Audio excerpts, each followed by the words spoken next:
I pledge my faithfulness to the Niners and their Hall of Famers, for which they stand, one nation, under an empire, invincible, with 5 rings and domination over all.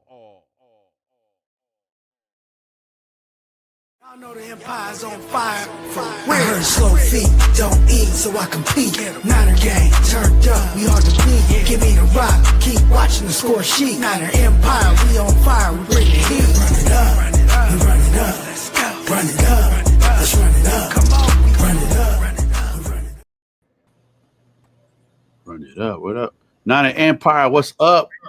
Another live episode, Niner Empire Podcast, episode 4. I'm your host, DJ Juice, the official DJ of Niner Empire, vice president of the Richmond chapter here in California, NinersWithAttitude.com, and Locked In Radio DJs. What's up, Niner Empire? Jamil Williams, 619ers out here in San Diego. Hello, everybody. I'm Naomi. I'm from El Paso, Texas. I represent Empire Tejas 915, and I do all the social media for Niner Empire. What's going on, everybody? It's your boy DJ Hype Man 49, official Hype Man of Niner Empire, president of the PA Faithfuls, Locked In DJ. Hit squad is a squad. What's up, Niner Empire? This is Joe Leonore, founder of Niner Empire. 2 decades of bringing fans from around the world together. Before we go any further, I want to give a shout out to our newer chapters, the 49er Faithfuls of LA, our Riverside 49ers, our South Jersey Niner Empire chapter, and our Faithful by the Beach, which is in South Carolina. So welcome all to the family. We appreciate you guys, and we continue to grow every week.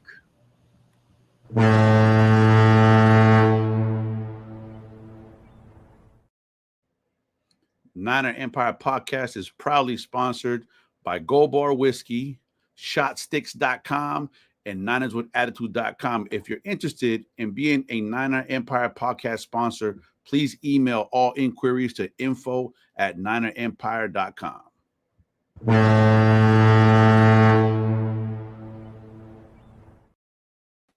Niner Empire, listen, week 3 was amazing for Niner Empire because week 3 we were to a tailgate in Green Lot, and it was awesome. I know y'all seen the footage. I know y'all was there, so I want to take y'all to the Green Lot.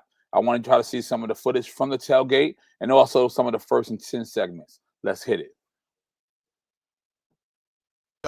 DJ Juice, Niner Empire Podcast. Right now we live in line to get into the stadium to tailgate. So right now I'm about to walk around and find some people to interview. Come on, put your hands in the sky. Come on, put your hands in the sky. Come on.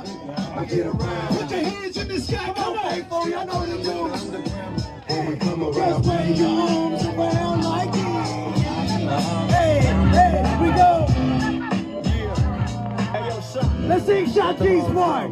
Now you can tell by my everyday fits. I ain't rich, so seats and this sits with them tricks. I'm just another black man caught up in the Niner Empire. Give it up right here, my man. Let them know what you do. Hey, what's up, faithful? Hey, this is Steven Navarro. I go by that 49er guy on Instagram.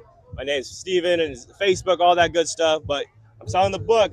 Published my first children's book, The Life of a Faithful. You know, I think everybody should get one. So, pay homage to the Candlestick, pay homage to Levi's. I think every faithful, young and old, should cop one.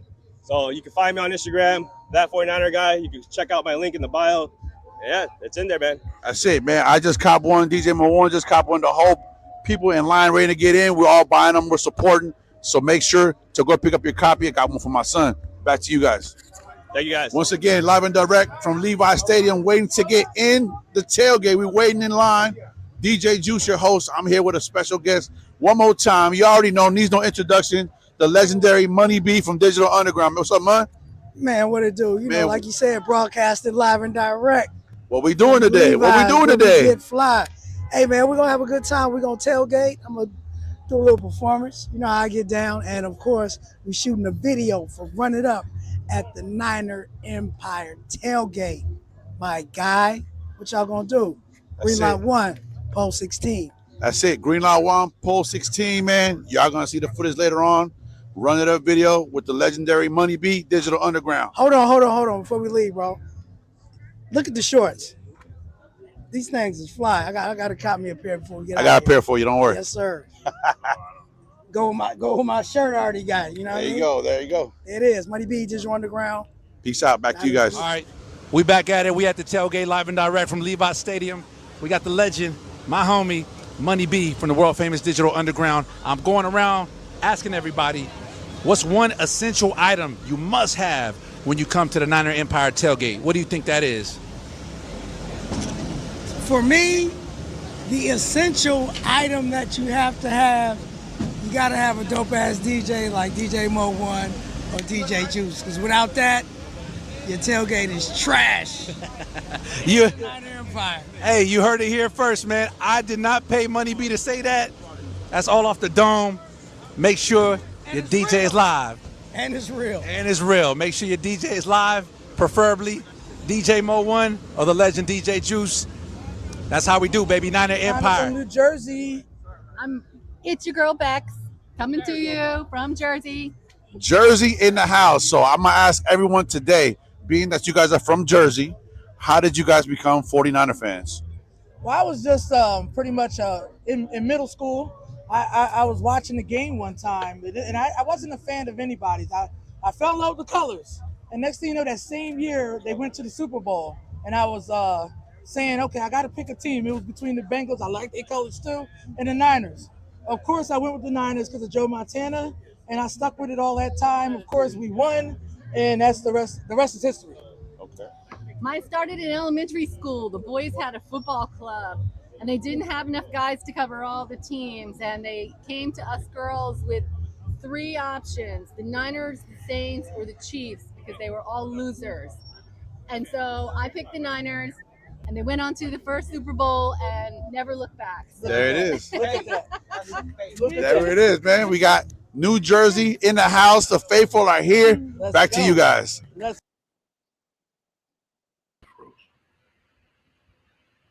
All right, everyone. First, I want to give a big shout out to my brother and my co-host, DJ Juice, for the footage. Yes, Thank you for holding it down at live from the tailgate.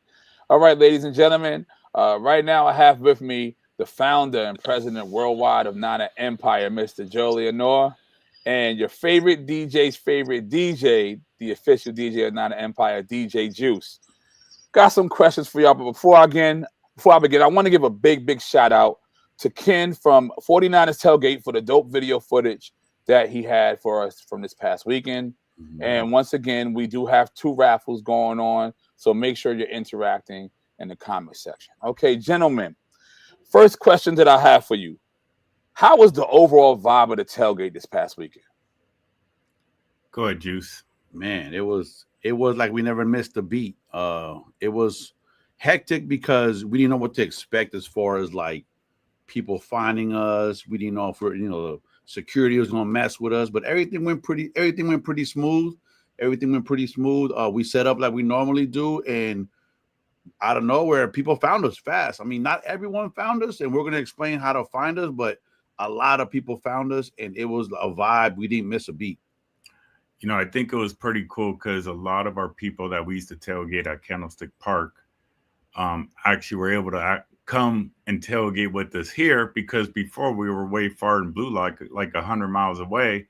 So now we're like right in, pretty much in front of the stadium. So a lot of our folks, our old school folks from Candlestick Park, were able to come through and tailgate with us. So, and then we had, Marcy, who's a big, who's one of our core tailgaters. She said people were actually jumping over the fence to join our tailgate, which was pretty damn cool. So, wow. From the footage that I've seen all weekend, man, it looked like it was amazing time. The second question I have for you: how was the Money B video shoot? How did that go down at tailgate? What was the overall vibe with that? For me, it wasn't too bad. I've worked with Money B for many years. I've known him like 30 years already. So me being in the music industry, I kind of know what to expect and how to kind of guide people. And so all we did was I just talked it over with Money B with what kind of shots he wanted, and then I got on the mic and just directed, because whatever I'm saying on the mic is not going to make the video. So I'm just telling people, like, when the camera's coming next to them, just get hype, and everybody run it up, go bloody, let's go. And you saw the footage that Ken got on the tailgate. So when Money B puts out his video in about 3 weeks, it's gonna be real cool. Okay. All right, cool. Shout out to Money B. Yeah, I got a lot of people hitting me up about that song here on the East Coast, and they are loving it, man. So it's the new you anthem. did it. You got a banger, man. Yeah. Next question I have for you, fellas. I know you touched on it briefly, Joe, but can you think of some of the people that stick out to you in your mind that you've seen at the tailgate that you haven't seen in a long time? Name some of the people, just throw a couple names out there just so people know. It was cool. I mean, obviously Steph, Will was out there. It just brought everybody back together in a sense. People that weren't, because it was so separated before, but the fact now that we're in Greenlawn, they had the opportunity to hang with us. And it was just really, I mean, I can go down the line for hours of just people that were happy to see us back in Greenlawn. So it was huge. And it's not because of people not getting along. It's more of the setup of the Levi Stadium parking lot. So if you ever went to Candlestick, the stadium was in the middle. The parking lot was all around the stick. Right. Whereas Levi's everything is kind of like back in line. So all the parking lots are stacked behind each other. We happen to be in the furthest one in the back because when Levi Stadium first opened, they said you weren't able to have open flames in green lot. That changed after the first couple years, but we were already established in blue lot by then. So that's the only reason why we were back there. If not, we would have been there from the beginning. But needless to say, we did our thing in blue lot for 10 plus years. Now we in green lot 1, pole 16, and it's easy to spot. It's right by the entrance, and we'll explain that in a little bit. We got to be with Angie Vargas. I see her in the chat. Angie was there. Angie was there. She said, finally. Yeah, it's just good to see Angie, with her big ass smile always coming through and laughing and giggling and just being part of the family again. Right. Shout out to Angie. Before I get to my next question, I want to give a big shout out to Karam. He's tuning in right now all the way from New Zealand. We appreciate you tuning in, Karam. Shout out to you, buddy. I just added you on Facebook. All right. Question number 4. So being the first time in Greenlawn, what did it take to plan and execute the first tailgate for Niner Empire in Greenlawn? We went to both preseason games and we scoped it out and we laid out the plan, like what would be the best location given the circumstances. Our original plan is we wanted to be at the very back of Greenlawn, at the very corner where everybody crossed the street, but because of stadium politics, they only opened that portion of the parking lot halfway through the tailgating, which wouldn't work for us because we get there right when the gate opens. So we ended up, that's how we decided on pole 16. It's at the very back of the barricade before they open the rest of the lot. All right, and I think the biggest thing too is, we have our text group and everything, and we have a certain amount of core tailgaters that have stuck with us all the way through blue lot. And it was uncertain of what was going to happen. I mean, we had our spot, but we ended up, I told everybody we need to be up at 5, get ready to be there by 6:30, 6:15. Everybody was there. I got lost a couple times. We were there in line at 6 a.m. The lot didn't open till 10. I think I was still sleeping or whatever, but we got in line and we got the line up right next to each other. And then we went straight to our spot, so it was actually, it worked out pretty damn well. It worked out pretty smooth. Yeah. Yeah. Better than we thought. Got you. Plan was executed. Awesome. Next question I have for you. Did you have any opposing fan base to attend the tailgate this weekend? Yes, we did. I think that's one of the things that we really are proud of, that we offer the opposing team's fans to come through. We had a bunch of folks from the Tailgate Warriors from Arizona come through, and they were just a blast. I mean, I think I probably spent more time making sure their thirst was quenched throughout the tailgate, but they had a blast and they had so much fun. And, there was a group of them and they said they can't wait. And they said, anytime you guys go down to Arizona, we're always welcome to hit them up and stuff like that. And I think that's one of the biggest thing that separates our tailgate from a lot of other tailgates, is that we welcome opposing team fans, because we all talk smack, but at the same time, drinking beer together and having fun and understanding it's just about the fandom of what we bring. Absolutely. That's what it's all about. All right. My last question that I have for you. Is there anything that you want the faithful to know about the tailgates going forward? Absolutely. A lot of times we get a lot of first timers that come to the tailgates and are like, where do I pick up stuff and stuff like that? So you know, if they make a donation for the wristbands and everything, you pick up the wristbands at the tailgate. We have your name on the list. We will not sell any alcohol or food at the tailgate. Everything is pretty much a donation. So we have to know how many people, you know, prior to the tailgate, we prepare Tuesday, Wednesday, Thursday, the whole week just to see how many people are coming through. So it's very important that if you do donate or whatever, we have a list, and then we have an area, Charlene, who takes care of it. Mama Charlene, who takes care of everything too. She gives out the wristbands, and then, you know, the plates, the cups, and everything for drinks. We are near pole 16. We aren't exactly on pole 16. We are near pole 16, but you can't miss us. Yeah, we're about 2 rows in front of pole 16. Yes, and you won't be able to miss us because a lot of the bigger tailgates are in front of Green Lot. We are pretty much in the back of Green Lot, so we're probably one of the bigger tailgates in Green Lot. Another thing I want to mention, the tailgates they open the doors 3.5 hours before the game. Okay. And we start closing down at least a half an hour to 40 minutes prior to kickoff. And luckily we had to do it like an hour before because we had to walk 1,000 miles. But now we get to tailgate a little bit longer. And so the reason why we say that is because it's important that people come early, and if they want a food and everything, the food, you know, we're packing up at 12:30. So get there early. We always tell people, I tell people the game starts at 8 o'clock in the morning, just because we know how people run late all the time. So, you know, so that's, and then just a reminder, like I said earlier, we don't sell any alcohol or food at the tailgate for obvious reasons. Yeah, I think another thing is people confuse the situation with the poles in the parking. They're not in order. So Right. like 15 is not next to 16, and there's no 17 or closer to 18. So it's a big, it's a cluster F, you know what I'm saying? But the easiest way is when you go in the main entrance, you'll see us on the left. As soon as you go in the main entrance, you make 3 lefts.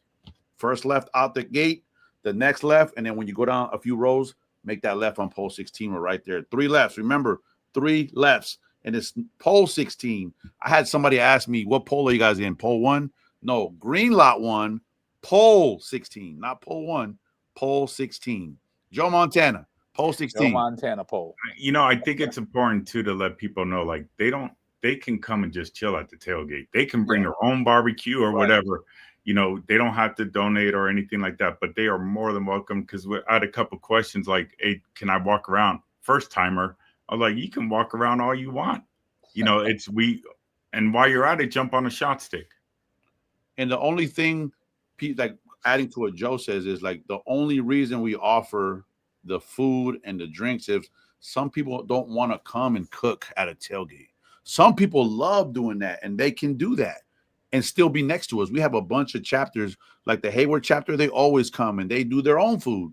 Mm-hmm. And it's right across from where we have our own food. So you can do whatever you want. But if you want food from our caterer, then that's different. That's separate. But anybody could walk around. It's free to attend the tailgate. You don't have to buy the wristband prior to it. You can do whatever you want. The main thing is we all get together and have fun.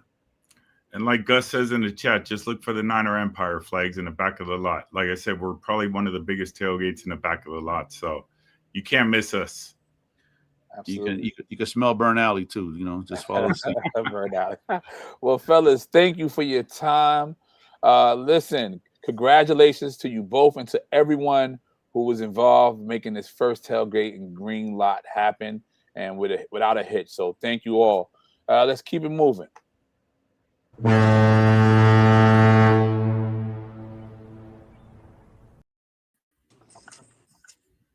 Today on Chapter Spotlight, we have 2 amazing chapters joining us today. First, we're going to start with the Queen. We got Queen Patricia from Niner Empire, Southern Oregon. Patricia, thanks for joining us. Hey, Janelle, thank you for having me. No problem, no problem. So we have several questions we want to ask, but before we do that, we're going to look at a video from your watch party this past weekend.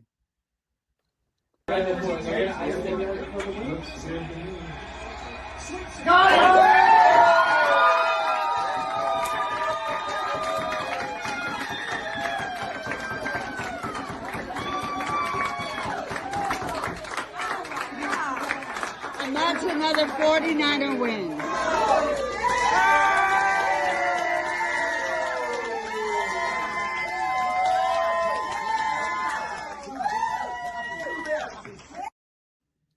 All right. Thank you, Eddie P, for making that field goal.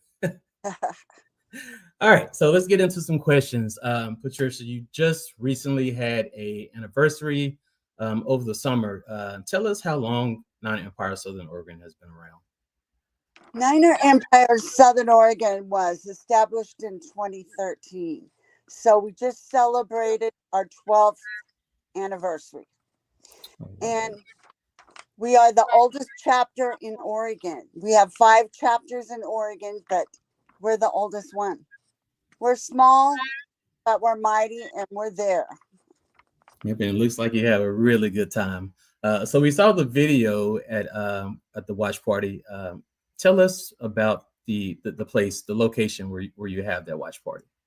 We have our watch party at Mountain Mike's, and we've been there the past couple years.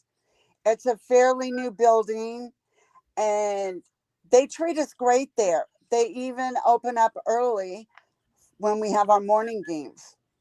But I think I might have to take up a collection to buy him a bigger TV.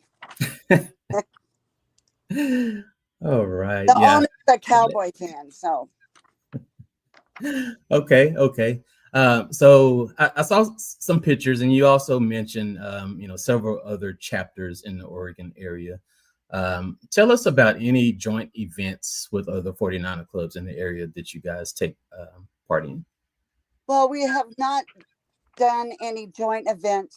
Oregon is pretty big, and the closest chapter to us is about 2.5 hours. And we are in the planning stages of trying to do an all Oregon barbecue next summer. So look out for that. I'll mention the 5 chapters. We have Southern Oregon. We have the Oregon Faithful in Eugene. We have Salem. And we have Portland and Beaverton Niner Empire. Yeah, just met some people from Beaverton in San Diego for the worldwide weekend. All right. Next question. Queen Patricia, I know you travel a lot. I see you at games all the times. Does your chapter have any travel plans for this upcoming season? We do. I'm taking about 10 people to the Sunday night game where we play Atlanta. I bought 10 group tickets and said, everyone needs to go. In fact, we have a couple people coming from Reno. They were classmates of mine, and they want to hang out with us. All right. And I heard some rumors about some events for that weekend for the Atlanta game. I know Niner Empire is working on something big right now for that weekend. So. And also travel education for the next weekend. Just representing my chapter. All right. And last question. Does your chapter participate in any charity work or community events in the area? Yes, we try to. We just finished up our backpack drive at our barbecue. And I think we collected about 50 backpacks. And they went to children where their parents were in recovery. So they were very excited to get the backpacks. And some school supplies were donated along with them. We do Toys for Tots every Christmas time, along with sponsoring a family. And this year we were able to become a sponsor for the Dwight Clark Legacy Series. So that was a pretty cool event. Wonderful. And we do join in with the city of Central Point on some of their events. Central Point is where I live, so I like to hang out with the city people. All right. Thank you for that. So Patricia, that's all we have for you. Before you leave, I just wanted to say thank you for all the support that you've showed, all the different chapters. You and your group, you supported the weekend in San Diego this past summer. I always see you at the Texas barbecue in Dallas and in those cities in Texas. yeah, you just show support to everyone, and I just want to say thank you for that. Well, I tried, because we think about that motto of Niner Empire. Football brought us together, but Niner Empire made us family. That's right. All right. Thank you. We'll see you later. See you later. Bye-bye. All right. Our next guest, we got Zine Baker, president of the DFW chapter. What's up, Zine? What's going on, man? All right. Thanks for joining us. We got some questions for you. Before we get into them, we got a video from this weekend's watch party. Let's take a look.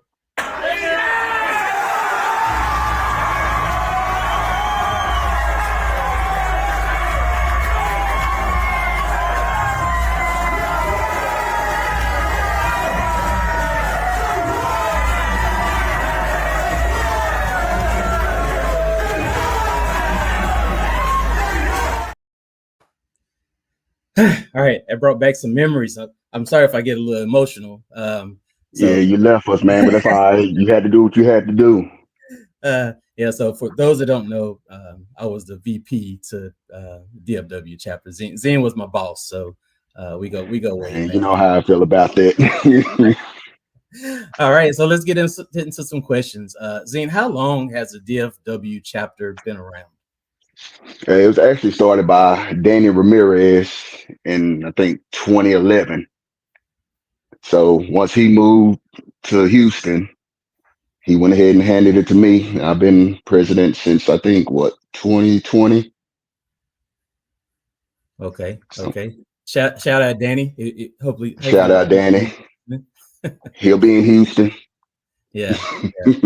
So you also recently just had a change to your watch party location. Tell us where you are now. Yeah, we actually made a move to Dave and Buster's over there in Arlington, Texas.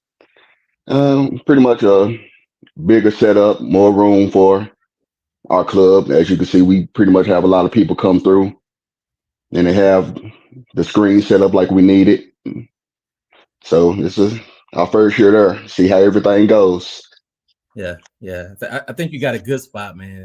A lot of people don't realize how hard it is to find a watch party location in the Dallas area. Everybody want to cater to the Cowboys. Yeah. So I see Danny just come in it. There you go. All right. So Zane, next question. This one's a little tough, man. But I'm gonna ask it. So DFW chapter, you're in an area where there's two other Niner Empire chapters, right? So DFW is a huge place, so it's definitely room for three chapters. Right. You're pretty spread out. So how do you work with those other chapters? So so it's all love and it doesn't feel like a competition. Yeah, it's just the presidents, Gerald, Ray Clark, we all cool, man. So whenever something goes down, like we just had the Texas picnic here, we all work together, make sure everything goes smooth. Like for playoff games, we get together at Texas Live and throw a big old watch party there. There's no competition, man. We all work together because we're all Niner fans. Ain't no reason for no beef or nothing like that. That's right. We definitely gonna need y'all to all work together next season for the Dallas takeover again. So I know you guys are already working on it. We're looking forward to that game and everybody traveling to Dallas for that.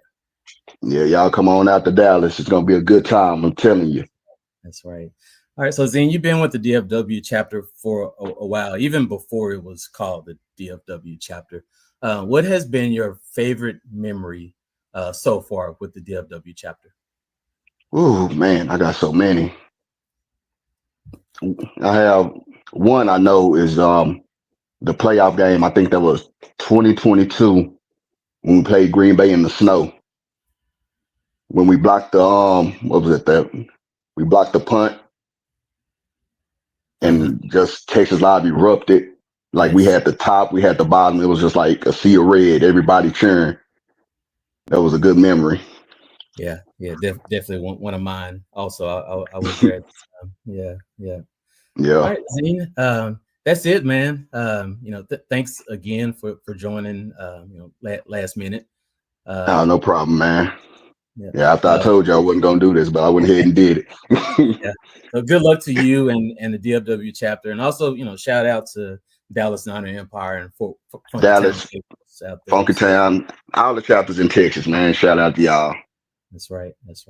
All right. Thank you, Zine. I That's all appreciate we you. have today for Chapter Spotlight. We'll turn it over to Naomi with a vendor. Thank you.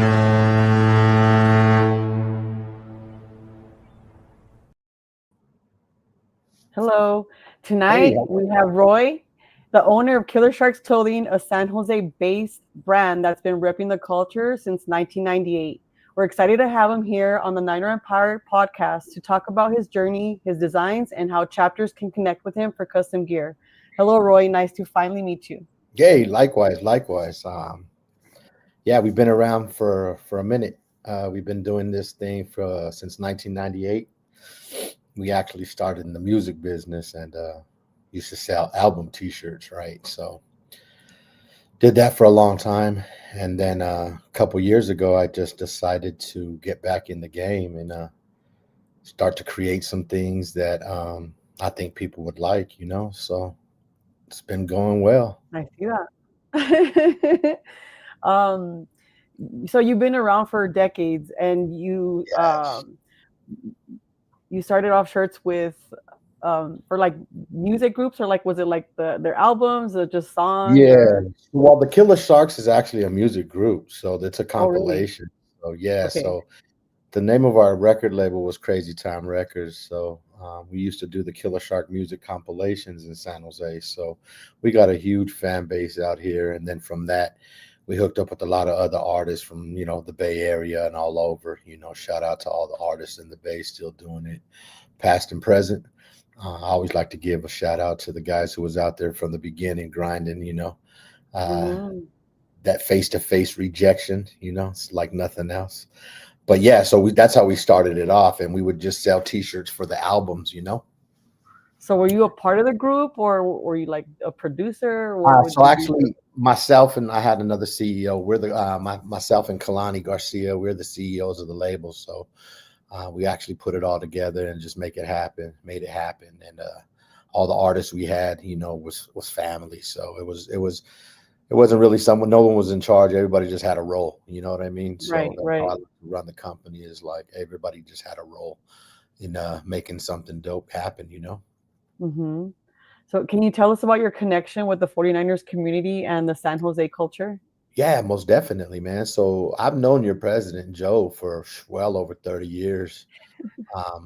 And we go way back, So when I started doing this clothing thing, I reached out to him because I know you guys had the Niner Empire chapter, and was like, hey, let's collab, let's do some things. So I actually did your guys' tailgate shirts last year, and then I did your guys' San Diego shirts this year so far. So Nice. we got a lot of collabs coming for you guys.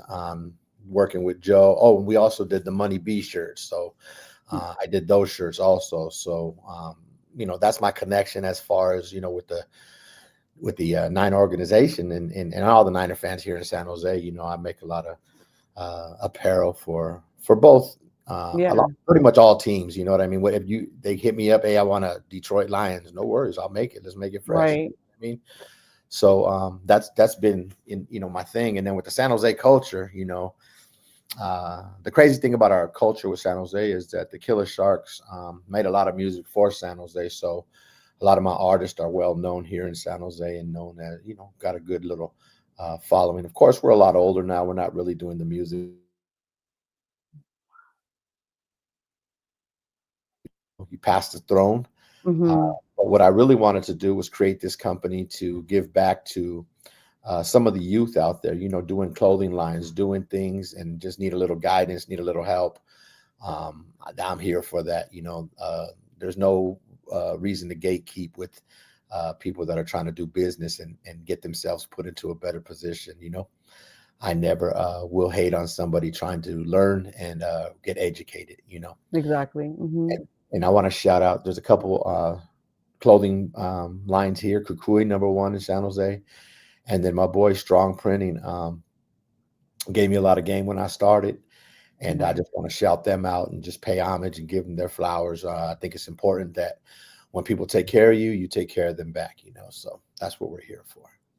That's awesome. That's what we're here, and that's why we're promoting people like you, because we're all birds of a feather flock together, and I think we can all come and help support these chapters. For the chapters that are tuning in, how can they reach out if they want to collaborate or get custom gear from you? And is there like a minimum quality, or how does that work? So typically what I do is it's a minimum of 12 shirts. Mm-hmm. And then what we do is, we can collaborate, make something new. We can print your design. So what I did was I went out and bought the actual DTF printer. So I actually sell prints on the side. So for instance, I have my clothing line, and then I'll sell DTF prints. So for instance, if there's somebody out there who's making shirts and just needs DTFs, no problem. I'll sell you just the DTF prints. Yeah. And you do your own printing, right? You do your own pressing and things of that nature. Right. Or if you need them all the way done from start to finish, we'll do that too. So we're going to work with your budget. We're going to work with your options, and we're going to try to basically just give you the best quality. I try to give the best quality for the lowest price so that we have repeat customers, number one, but customers that look good. It's my product out there, so I got to have my people looking good. Wear it, So they can reach me at on Instagram at Killer Sharks Clothing, or on our website at www.killersharksclothing.com, and get my information from Joe. He has my number, my direct hookup, and he'll give you that. But again, I'm always here to support you guys. Last minutes, last minute to us is at least 48 hours. Give us at least 48 hours. The only thing we can't do is we really don't do one shirt customs and things like that. Right. It's just we don't have the time right now for that. But if you need that, I have a couple spots here in San Jose that do that, and I'll refer you over to them. But for ourselves, we really don't do the one T-shirt kind of thing. So you were talking about selling, like if somebody just wanted the design and they could press it on their own kind of shirts. Would you sell that by the yard, and see how many you could fit into that yard? Because I know I've done that before here in El Paso, and they sold it to me by the yard, and it was just however many they could fit. Exactly. So how we work it is whatever you fit on a 12 by 12, and then we have a $50 minimum basically. So 12 by 12 is $5. So basically, as long as you do, 12 by 12s basically at a minimum. And then, the more you do, the lower the price goes. But that's where my business is really focused at, is printing those and just sending them out to different people. And I tell people, hey man, get a heat press. It's $140 online. Yeah, exactly. Like, grab that, you go grab you some T-shirts, man. And don't get me wrong, I will do the whole process and do it for you. But I'd rather you save some money and create what you want. And then you're able to just try different things on different colors and different materials. And the great thing about these DTF prints, they print on everything. So windbreakers, you could put them on hats, you could put them on towels, right? You could put them on everything. And what I did was I bought a high quality DTF printer. So the same prints you get from Ninja Prints, the same prints you get from Jiffy, or the same prints you're going to get from Killer Shark Clothing. So that was our main goal, was to keep the quality as high as possible and give a great product to the consumer, as well as keep it fashionable, Right. So your business has probably doubled once you got that machine. Because I know here in El Paso, I think we only have like one or two businesses that have one of those machines. Yeah, well, you have three now, because we rocking with El Paso, we rocking with Dallas. Yeah, there you go.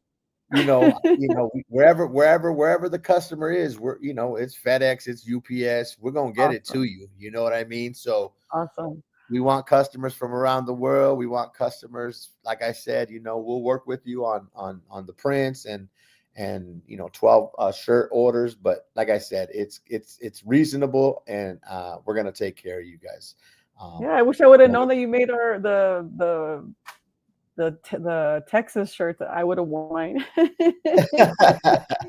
Well, we're gonna have to make you some for El Paso out there, Okay, so for sure. Get busy with you. definitely. So be expecting chapters to reach out now that Joe's sharing you with us. No, please do, and ask Joe. I mean, like I said, I'm a down to earth person. I'm on the other side of the road, right? So I'm chill, man. I just like to, get a little work, keep it going, and again, just help you guys or help people wear their products on their chest, and pridefully, right? So, that's what we do, So, no, I'm always here for you guys, like I said, and Joe will attest that whatever you guys need, we'll make it happen. Yeah, for sure. That's why you're on here to promote that. So it was very nice meeting you, and I look forward to working with you. Likewise. Yes. I know. All right, Niner Empire. I appreciate you guys, Niner Empire. You guys have a great season, and I might pop up at one of your tailgates one day with some shirts. You just never know. Yes, we'll shot with Joe on the 49er shot stick. That's right. So I will definitely see you guys sooner than later. For sure, no doubt. All right, so thank you so much, Roy. All right, you heard it. Look for him on our socials. Coming up is Joe with Tailgate, Anatomy of a Tailgate.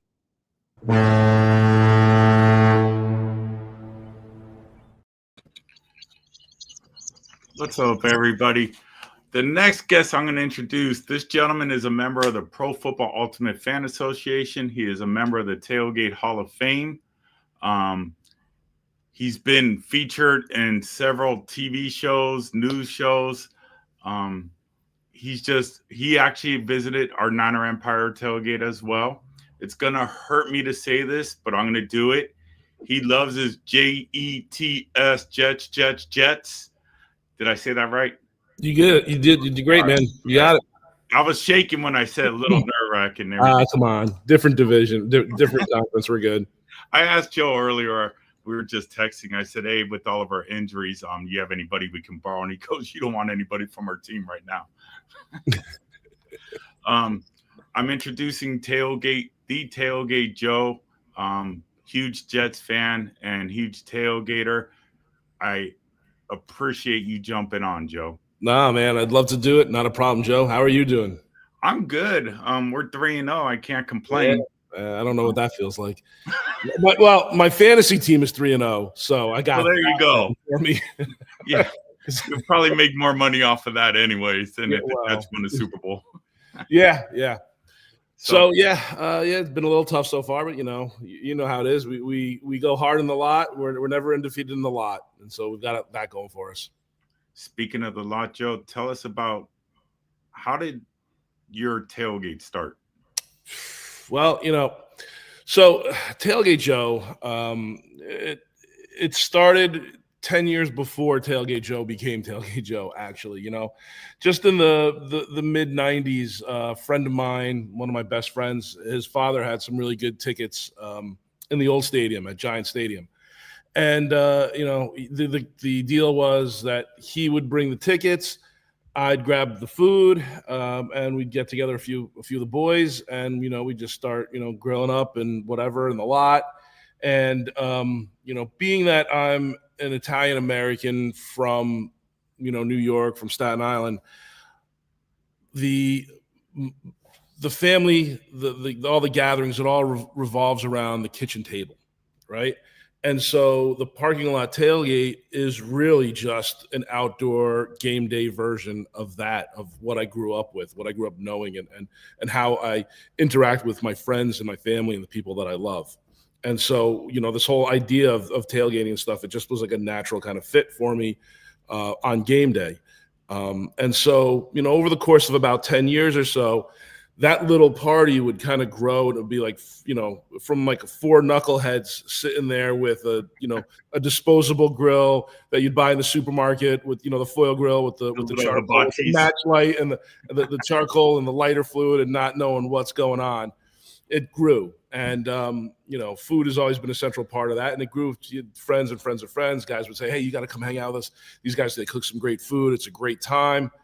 Yada, yada, yada. And it just grew over the years. And finally, 2009, right before the season, like I'm talking like 2 weeks before the season started, I kind of came up with this idea that, hey, you know, a lot of people would love to join us to do this, but we live, you know, in New York City, the outskirts, and a lot of people just don't either have the ability to kind of drag coolers and stuff on the buses and trains, or just don't want to, and that they would want to join this and have a great time and use it as a kind of a networking thing, and, you know, maybe raise a little bit for charity here and there, some things that are important to me. I had made so many great friends from just doing this and meeting, you know, friends of friends. And so, like I said, 2 weeks before I put together this website, and, you know, we were off. And, you know, the first year we were getting like, you know, between like 40 and 60 people by the end of the season. And we thought, you know, who the hell we were. And it was this hot shit thing. And, you know, I did it because there was no Tailgate Joe in the lot. There wasn't this thing, you know, this organized thing on a site where you can go to get the information, you can come, you can hang out, know what's going to be involved and all of that. And so, you know, I just filled a real need there, to be honest with you. And, you know, over the years, it just kind of grew. Like anything else I do, I'm a student and I want to be the best at what I do. And so, you know, I wasn't in the food business. At the time I was in finance, but, you know, cooking, like I said, as an Italian food, the kitchen table, that's all a major part of our life, our you know, our traditions. So I ran with that. I started traveling the country, doing, you know, barbecue seminars and things like that, just really kind of honing my craft on the food aspect of the whole thing of the entertainment. And, you know, we've grown over the years. It's been 16 years now. And, you know, we get between 200 and 700 people per game. And, you know, it's one of the largest in the NFL, you know, and it's just been a great time. I've been able to do a lot, experience a lot, make so many new friends, and just grow my family and my fan family as well. You know, it's interesting because I can't imagine the amount of work that goes into this. Let's talk about a little bit. I mean, I love how you bring your culture into the whole tailgate aspect of it, but the dynamics of your tailgate. Let's talk about. Sure. Come up with menus. What are you guys known for? Let's talk about the drinks, Sure. menus. Let's talk about how long does it take you from, do you start, you know, Sunday, you're ready to clean, Monday, you're ready to pack. Yeah. How does it work for you? So, yeah, you know, so I've been doing this for a long time, and I being a member of those organizations you mentioned, you know, Tailgate Hall of Fame, Pro Football's Ultimate Fan Association, I travel the country and I hang out with other people that do what I do on all different levels. And being that I started, you know, like I said, 4 guys with a disposable, you know, supermarket grill, and I grew to this thing. I know it. I know like the idea and the art of tailgating and the tradition of it in every level, right?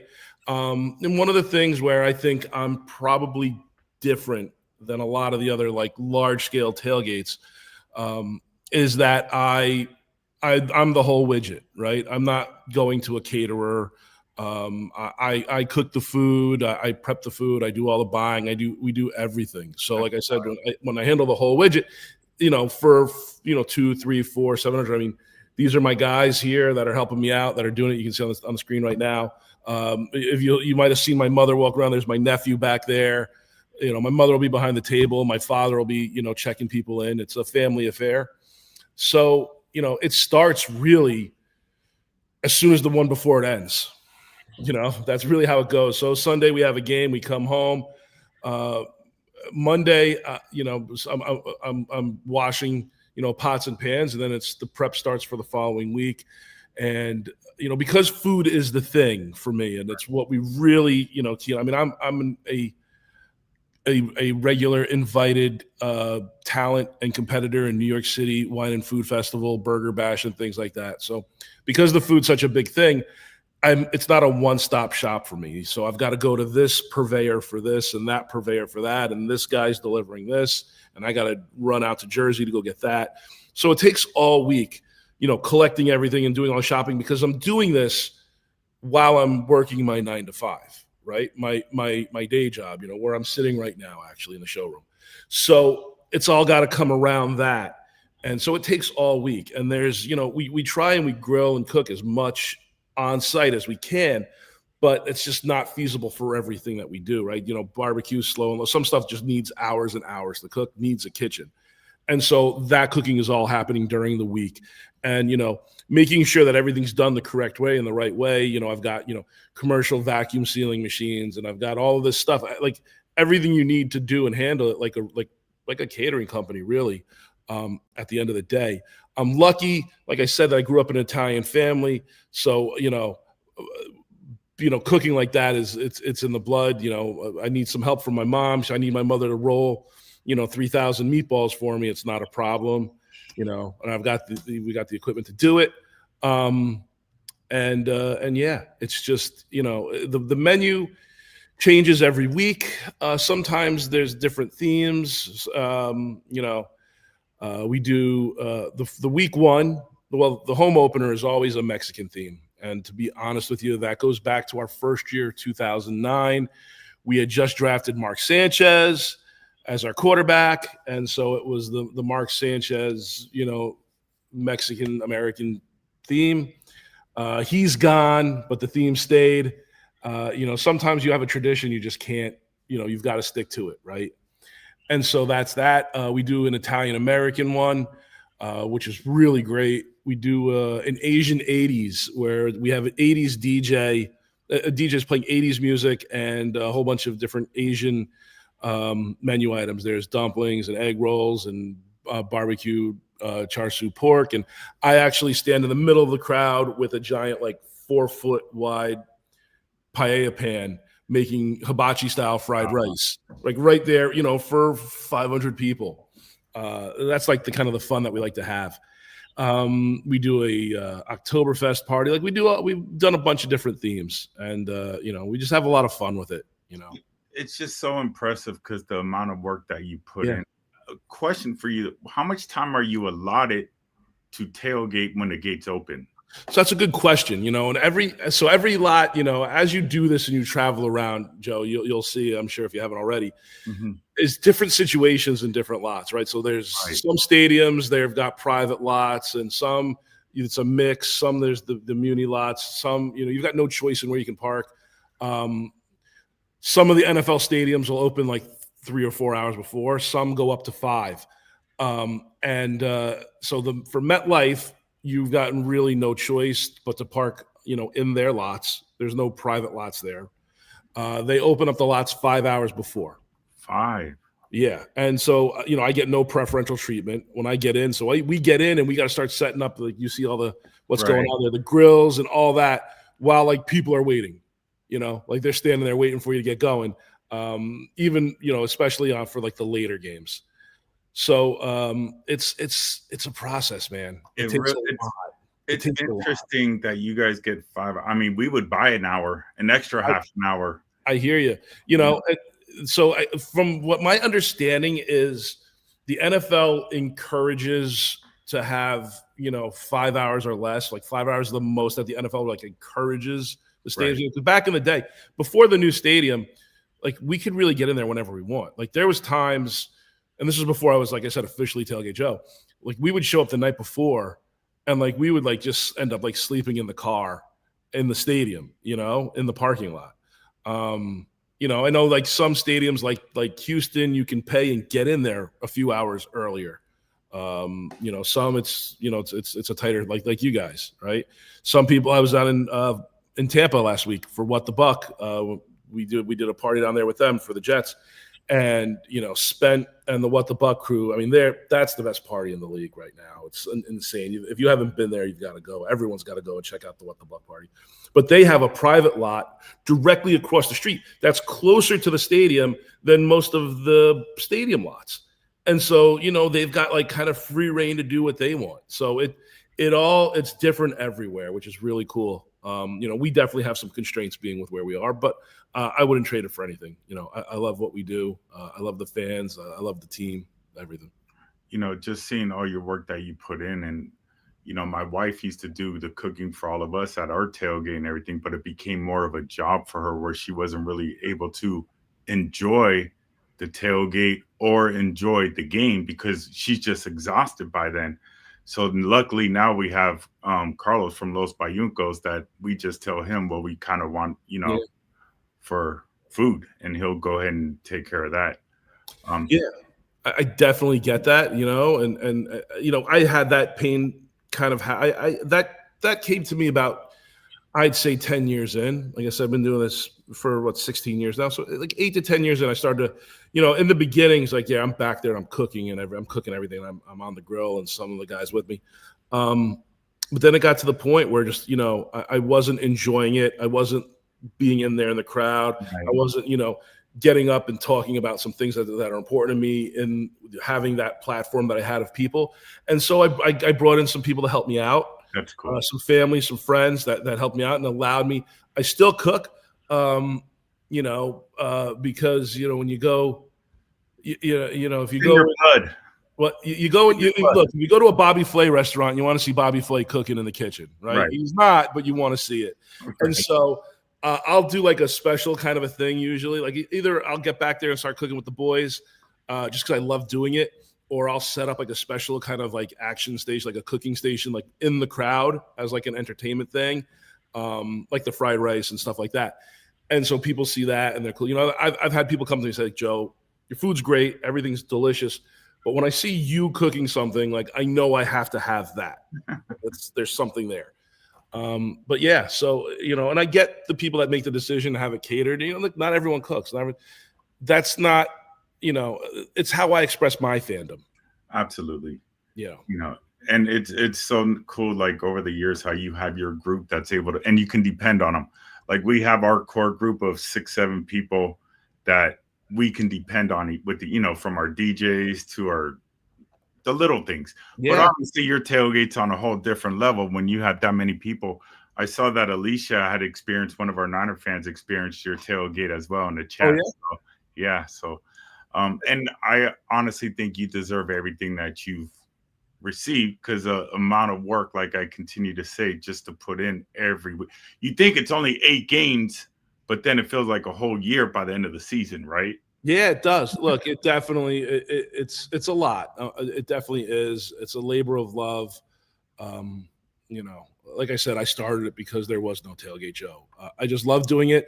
You've got the super fans that are in the stadium and they got the face paint and they got the costumes on, and that's how they express their fandom, right, on game day. My expression of my fandom is the kitchen table, is being the host, the hospitality, right? Because that's what I know from growing up in my life. And so that's how I show my love for the game, my love for the fans, my love for, Jet Nation. Perfect. One other thing I want to touch on too, Joe, your charity. I know the charity that you worked for kind of hits home with you. And I look up to you for the stuff that you had to go through, and can you explain about the charity and a little bit about yourself? Sure. So, we do, we're not tied to one charity. We do different charitable things, different organizations and groups, some big, some small. I like dealing with I like getting my hands dirty though. It's more than money. Money is whatever, you can give that to a big cause, but what impact are you doing?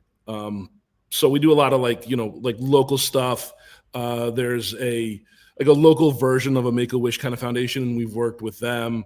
Warrior Wishes, which is like a smaller version of like Wounded Warrior. We host them all the time. And I love hanging out with those guys. But, when I started this with Tailgate Joe and I wanted to raise a few bucks here and raise awareness, really is the most important thing for me. I think that's where I can do the most help touching people, is through awareness and speaking. It was the Leukemia and Lymphoma Foundation and Society, because I am a Hodgkin's lymphoma survivor, and I was diagnosed just before my 19th birthday, a pediatric Hodgkin's lymphoma, stage 3B. I can trace back my symptoms for over a year and a half before I was diagnosed. When I was finally diagnosed, it was probably in the last few weeks that I had. And so, went through a year of chemo, of radiation, of all that. And, it changes you. a lot. And so that's something that I wanted to raise a few bucks and wanted to raise awareness for. And then the interesting thing is, it was about 6 years ago, I added to that list. I was diagnosed with male breast cancer. And, that's very rare. It was, attributed to 9/11 environmental reasons.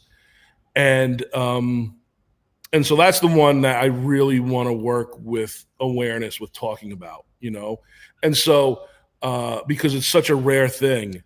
And one, for men, it's extremely rare, and it's the same disease as for a woman, but vastly more deadly for a man because men don't find out about it until the very end. I also think that it's complete bullshit that so many women are afflicted with this cancer and we haven't figured it out yet. And I feel like if that many men were afflicted with this, we would have found a solution already. And so that really gets me upset. And so I like to get up, I'll get up on my tailgate on the truck and I'll have a little talk about this or that. A lot of it's been about fan unity. Last year with all those, there was that violence and some killing and stuff, with related to fans and related to game day. And then this year I had a talk last week, related to the whole Charlie Kirk thing, and tying that in with, this idea that we're all that's being pushed on us all, that we're so different, that we're different people and we have to think differently and be against those that think differently than us or were raised differently. But then you look at my tailgate party, you look at your tailgate party, and you'll see fans of your team from all over the country, but you'll also see fans of other teams, and everyone's having a great time, and no one's there yelling at each other. No one thinks the other person is, an idiot or a fascist or a Nazi, or a freak or anything like that. We all realize that through a common bond, we're more alike than we are dissimilar, contrary to what the media and the world will tell us. Absolutely. And so, that's really what I'm using, my time. I'll get up on the tailgate and I'll have my little tailgate talk, talking about those things. And I feel like that's, that right now is where I feel like maybe I can have like the most impact in kind of making a change. Like if I can get to one person I can speak to that'll go and check for, breast cancer, or one person that will realize when they're sitting there watching TV, like, wait, this is bullshit. We're not this different. We don't have to hate each other. Then it's a mission accomplished. And I've had people come up to me and say those things so that I know that I have had a little bit of an effect at least. Well, from me to you, you're definitely an inspiration, Joe. And I was so happy that you came to our tailgate with Megan and Cheryl and everybody. It was truly a blessing. So I appreciate that. I heard great things about you. I had never been, I don't get out to the West Coast enough. Unfortunately, I'm going to make a change with that. But it was an impressive thing you've got there. I felt the love when I walked in. No issues, none of the preconceived notions that some people have about the area, about the West Coast, about whatever. It was all love. And I think what you guys do there is fantastic. What you're trying to do here with the podcast and bringing together your fandom from all over the place and giving them a voice, I think is commendable, admirable. I think it's awesome. Thank you. I appreciate that. And my biggest thing is, if any of us go to the Jets game, go hit up Joe and let him know, here's a Niner jersey for you. Put it on. Nah, but you guys have been great. Any Niner fans I've run into, everyone's been fantastic. We host a lot of people every year. We get people from all over the world every week that join us. Absolutely. Yeah. And it's fantastic. It really is. This shows, you're looking at these videos that you're popping me and you're seeing fans of other, wearing other colors. And this Absolutely. shows this is what we need to be showing the world, to say, look, guys, there's what, we're all there. We're wearing our colors on our chest, right? We're wearing our differences on our chest in plain view, our differences, but it doesn't make us hate each other. We're still, there's still a common bond there. We're more alike than we're not. And so that's really the message that's got to get out there. When they say that sports, is a great unifier, it's not the players on the field. It's the fans in the stands that are 100%. from Hit the sport. nail on the head. I agree with you 1,000,000%. Yeah. And that's, as tired as we are, I think that's why we continue to do it, is because just seeing people from all different walks of life just coming together, having fun. Yeah. Sports is that one thing when we watch our game, regardless of what team you want, we're all, I love the shit talking and the having fun and, but it's part of sports and it's fun. And we go in, I say whether the Niners win or lose the next day, you still have to wake up and go to work the next day. But I will say, though, it's disappointing to me, and I don't know if you've heard this in your talks to people, but it feels like to me there's a little bit of an attack on, the tailgate parties and, the organized parties and even the smaller ones. And I feel like it starts with the organized ones and it's going to lead to the smaller ones too. Your little group, your little 4 people thing, it's going to get down to that level. There's some. It's happening around the league. It's happening in stadiums everywhere, and honestly, it's kind of greed, in my opinion. And it's not necessarily the teams in a lot of situations. I don't think. I think in a lot of situations, it's other entities that are involved in, where these, who owns the stadium, who owns the land, who owns that, and the teams, I think the teams are maybe a little silent in it instead of saying, hey, pump your brakes. This is a tradition. These are real fans. These are fan clubs. These are season ticket holders. Pump your brakes. So could the teams be a little more proactive in coming to the defense and saying, like, this is an important part of game day. And this is, this is a third rail we can't touch. I'd like to see that. I don't think that's happening. But, I know the Jets, they haven't had a lot of success. We haven't been to the playoffs since 2010. I won't tell you how many times someone, and I feel like, the teams might not believe this, and you don't want to believe it, that's fine. But I'm telling you, this is the case. I get people every week for all these years telling me, Joe, the only reason I'm coming at this point is because this is my game day, this tradition. It's for this. It's for your party. It's for hanging with your family. It's for the food. It's for this, because to just go in the stadium, it's cold. The team's not playing well. It's not a great. It hasn't been the best ideal experience. And so this turns a day like that into a great day. And I know this is the case with a lot of these parties. And I know that it adds so much value to game day, much more value than whatever perceived money you think you're missing out on in vending in the stadium. And that's really the truth. And, you keep pushing and pushing, and it's going to blow up in your face. Like, it's going to blow up in the faces of the people that are making these pushes, I just to kind of make it short, like, I've noticed the last 10 years at Levi's, we were worried every year because every year was a different rule. And I know there's a real estate issue because we reached out to the Niners and they were able to reach out back to us, but there's a real estate problem. But then at the same time, every year, my heart rate is just pounding. Okay, what are they going to do to us at the tailgate?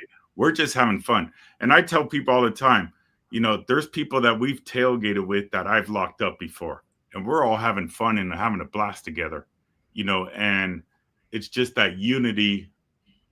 When our team is shitty, what do people remember? I was at Tailgate Joe's, or I was at Niner Empire Tailgate. Yeah.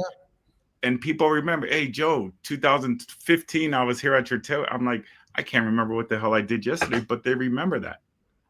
They can't remember who scored a touchdown, but they'll remember, Joe got me a little intoxicated. Yeah. And what drives me crazy is that, like, you see that I've just been there for like 16 years and I've got this loyal following. Like, obviously I know what fans want on their game day. I know I know the secret sauce. And so instead of coming and saying, you know what, let me go talk to Tailgate Joe. Let me see if, maybe he's got a thought or two on this and maybe we could do something together. No, it's like, send some drone down to go and harass. Like I said, I'm sure it's not the team, but I think the teams in a lot of cases can help the situation if they want to. But all right, Joe. Well, I definitely appreciate you jumping on. I think it's important that you got your word out. You're an inspiration. How can they reach you? So I'd love everyone to go and follow me on Instagram, Tailgate Joe on Instagram. I would love that. I'm on all the other socials as well. Check them all out. But you can go to tailgatejoe.com as well. But I'd love you guys all to follow on Instagram. I'm trying to bump that one up. So yeah. Perfect. Will do. And next time you come to Levi's, you're cooking, buddy. Buddy, I would love to do that. I would love to do that. No doubt. All right. Right on, Joe. I appreciate you very, very much. Thank you so much. Take it easy, buddy. Have a good night. You too.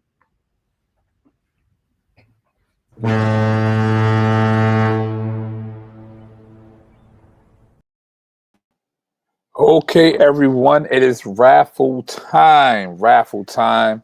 I know you all been waiting for this moment. That was a great segment with both Joes.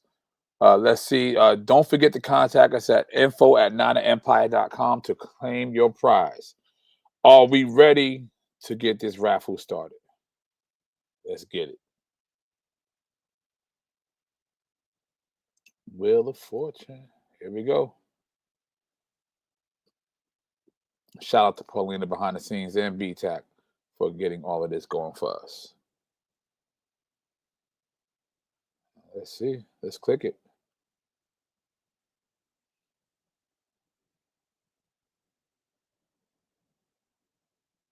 It's going. It's going to go.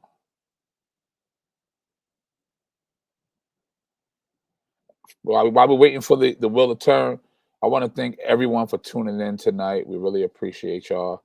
Like, subscribe, and share. With your chapter members, your friends, your families, all around the world. Okay, let's see. And it stops on David Watkins. You are our first winner, my brother. Yay. You are the one. Congratulations, Yay. You won a prize.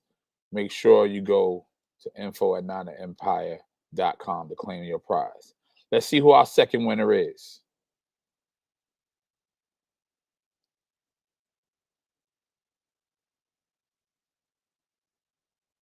Let's see. Oh, wow. Our brother Karam, all the way in New Zealand. Brother, you have won the second prize. Make sure you go to info@nanaempire.com to claim your prize.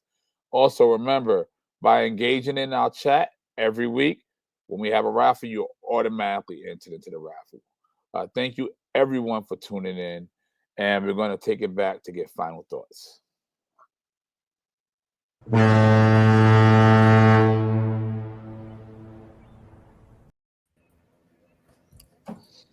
Yes. Nana Empire. Thank you guys so much for watching week 4. That's our show. But before we get out of here, I need to remind you guys to also watch our Niner Empire family affiliates.